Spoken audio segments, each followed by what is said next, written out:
রাধে রাধে বন্ধুরা, দুধের জন্য আজকে অনেকটা লেট হয়ে গেছি কাজ কাম করতে। তো দেখো আজকে কি কি কাজ করলাম, চলো একটুখানি তোমাদের সঙ্গে এক নজরে দেখিয়ে দিই। তো সকালবেলা এই যে দুধটা নিতে নিতে অনেকটা লেট হয়ে গেছে, আজকে দুধ লেট এসেছে। ওই প্রায় 9টার সময়, তো 1 ঘন্টা প্রায় বসে থেকে থেকে তারপরে দুধটা নেওয়া হলো। চলো দুধটা এদিকে জাল হতে থাক, আর এদিকে ঝটপট করে কাজগুলো কিন্তু সেরে ফেলতে হবে, যেহেতু অনেকটা লেট হয়ে গেছে। তা দেখো ছেলের অবস্থা, কুরকুরা খেয়ে খেয়ে ঘর ভরে ভরে রেখেছে, রোজ আনা 4-5 প্যাকেট করে করে কুরকুরা খাবে আর এদিক ওদিক ফেলে ফেলে রাখবে।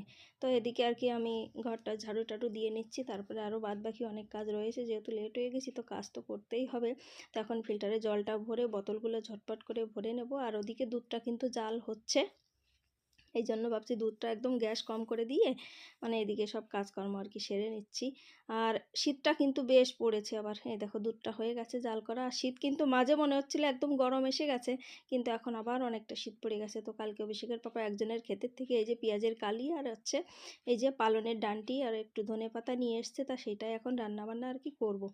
ওই পালনের ডাঁটি দিয়ে আলু দিয়ে একটুখানি তরকারি করে নেবো, আর এই মানে এই যে কালিগুলোকে একটুখানি ভেজে নেবো, আর একটু ছেলের জন্য আলু ভাতে আর টক করে দেবো। ও আবার এইসব সবজি টবজি খায় না, পেঁয়াজ টিয়াজের কালি টলি এসব ভালো পছন্দ করে না। ওর মানে কিছু কিছু সবজি আছে একটুখানি ভালো খায়, তাছাড়া খায় না। তাছাড়া এই জন্য আর কি ওর জন্য টক আর আলু ভাতে আর কি করে দিছি। এদিকে ভাতটা উতরে গেছে, কালী ভাজাটাও প্রায় হয়ে এলো। এবার ওই কড়াইতেই আর কি এই যে সবজিটা রান্না করে নেব। তো এইভাবেই আমার দিনচর্য হয়, একটুখানি ভিডিও করতে ভালো লাগে তাই ভালোভাবে ভিডিওটা করি। তো দেখো এই যে রান্না বান্না কমপ্লিট, টেবিলে রেখে দিয়েছি। এখন আর কি চান দান করে পুজো দিয়ে তারপরে এই খাবারটা খাবো আর কি। তো আজকের ব্লগটা কেমন লাগলো। তো এরপরে আবার অনেকটা দিনের বেলা কাজ কাম থাকে, কাজ যেন আজকাল ফুরোতেই চাইছে না, যত করি ততই বেড়ে যায়। তো সেই আমেরপুর থেকে মানে জয়পুর থেকে গেছিলাম না কদিন ঘুরতে, ওইখান থেকে একটা ঘাগরা এনেছিলাম। তো ঘাগরাটা একটু লম্বা, আমি তো একটু বেটে মানুষ, তাই জন্য ঘাগরাটা একটুখানি লম্বা, তাই নিচে থেকে কেটে আবার একটুখানি ছোট করে সেলাই করে নিচ্ছি। তা সেটাই করতে বসেছি। এখন ওই বেলা 3টে মতো বেজে গেছে।